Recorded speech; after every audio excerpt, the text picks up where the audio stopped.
सदैव अपने जीवन की धर्म ध्वजा को धारण करते हुए जन जन में ज्ञान श्रृंखला जगाते हुए अपने मानव जीवन को पूर्ण रूपेण समर्पित करने वाले समस्त संत समाज, समस्त विद्वदाचार्य, समस्त ब्राह्मण समाज,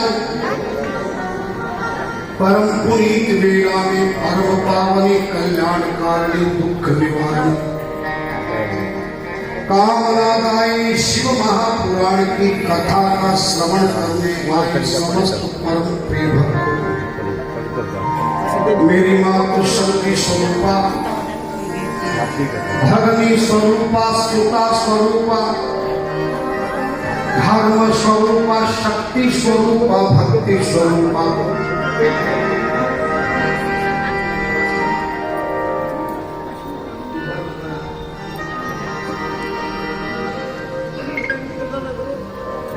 समस्त माता बहने, बाल गोपाल, आप और हम इस जीवन में,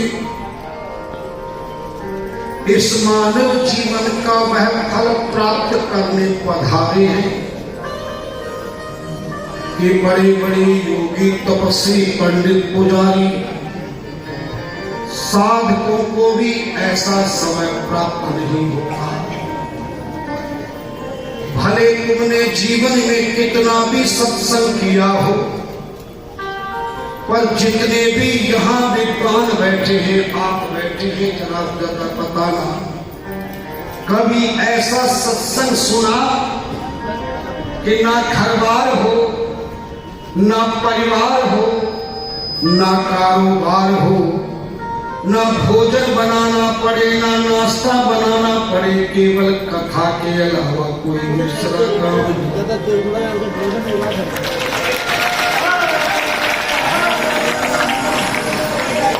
बोलो ना, ऐसा जीवन में कभी अवसर मिला? जब भी कहीं सत्संग में जाने का अवसर मिलता,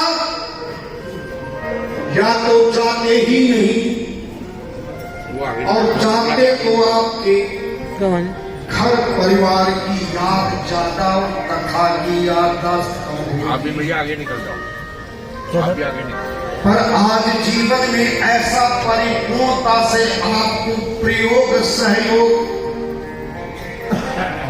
यह सुंदर शुभ संयोग ऐसा विश्वनाथ की कृपा से प्राप्त हो रहा है। न खाने की चिंता, न कमाने की चिंता, न कहीं जाने की चिंता, सारी चिंताओं परम भक्ति और शक्ति को प्राप्त करते हुए ऐसे शुभ अवसर पर हम कई जन्मों के पापों से मुक्ति प्राप्त कर जीवन को शक्ति युक्ति प्राप्त करते पुण्यों के प्रताप से, सतगुरु महाराज के आशीर्वाद से और हमारे पुण्यों के प्रसाद से, जीवन के धर्म की याद से यह शुभ अवसर भगवान विश्वनाथ की कृपा से प्राप्त हो रहा है।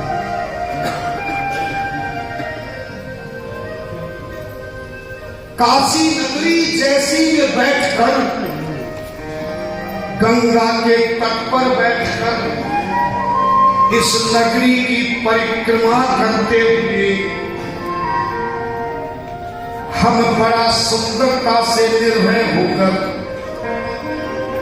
निष्काम होकर,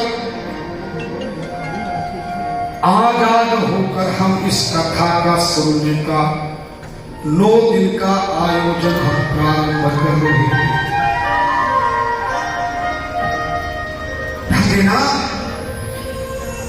बड़े बड़े योगी, तपस्वी, पंडित, पुजारी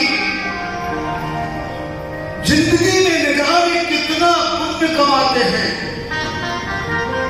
न जाने कितनी तपस्या करते हैं, न जाने कितनी ईश्वर की आराधना साधना उपासना जीवन में निरंतर करते रहते हैं, लेकिन काशी नगरी में बैठकर गंगा का स्नान, भैरव का ध्यान, विश्वनाथ का प्रमाण और शिव महापुराण का गान, यह तो परम सौभाग्यशाली को भी प्राप्त होगा।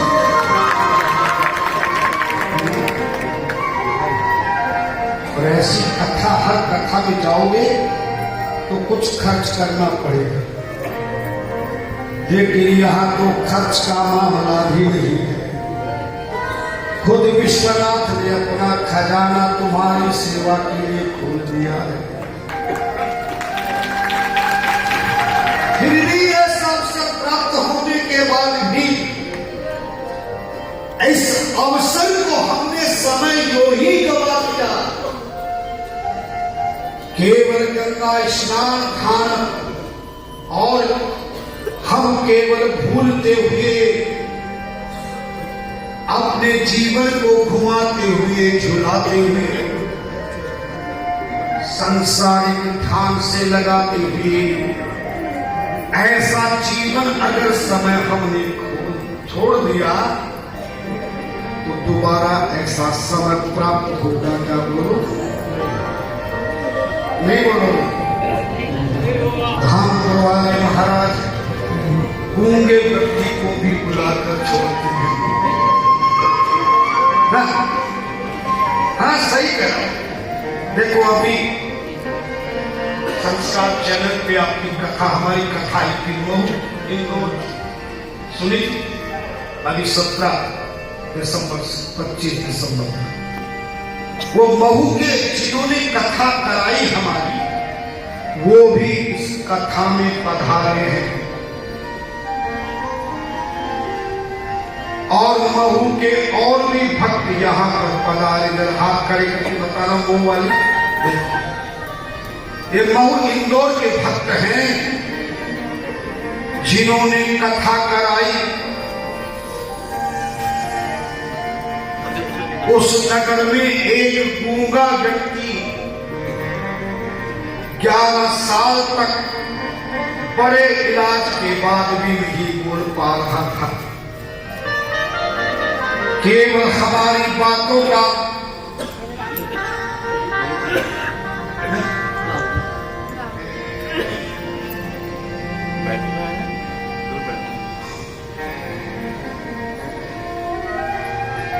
हाँ, शायद कहूँ का नहीं। हमारे महेंद्र साहब ने बताया कि वो जयपुर की कहानी है। यहाँ जयपुर के भी लोग आए, तो जयपुर में 11 वर्ष तक आए हैं। देखो अभी बैठे यहाँ गिरवानक से रात करा कर ये उस कथा में मौजूद थे। 11 वर्ष का व्यक्ति जो बोल नहीं सकता था, जो सुन नहीं सकता था, देश विदेशों की दवाइयों से भी फेल हो गया, लेकिन हमने केवल ऐलान किए एक बार शिव महापुराण की कथा जो ध्यान से सुन लेता है वो खुद जीवन में किसी के सहारे नहीं, भोलेनाथ के चरणों का सहारा नहीं। पूछो इनसे, 5वें दिन की कथा में जैसे हमने कीर्तन गाया, वो भक्त जवान आदमी था, बच्चा था, 20-25 वर्ष का था। जैसे ही हमने कीर्तन सुनाना शुरू किया तो नाचते नाचते अचानक वह भी बोलने लगा। हमें तो पता नहीं, मगर जब कमरे में हम पहुंचे, उसके माता पिता उसको लेकर कमरे में पहुंचे तो बोले गुरुदेव, बस वो जोर जोर से यही कह रहे थे, गुरुदेव तुम्हारी जय हो। गुरुदेव बताया कि मेरा बालक 11 वर्ष से नहीं, लेकिन हमने सुना था कि कभी जीवन में धामपुर वाले महाराज के मुख से कभी शिव महापुराण की कथा सुनने का अवसर मिल गया तो वो ऐलान करते हैं कि मैं बिना बोलने वाले उन्हें बोलना सिखा देता हूं और ज्यादा बोलने वाले को भी मैं धमका देता हूं। हाँ?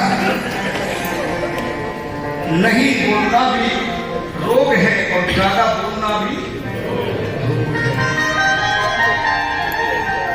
धन्यवाद।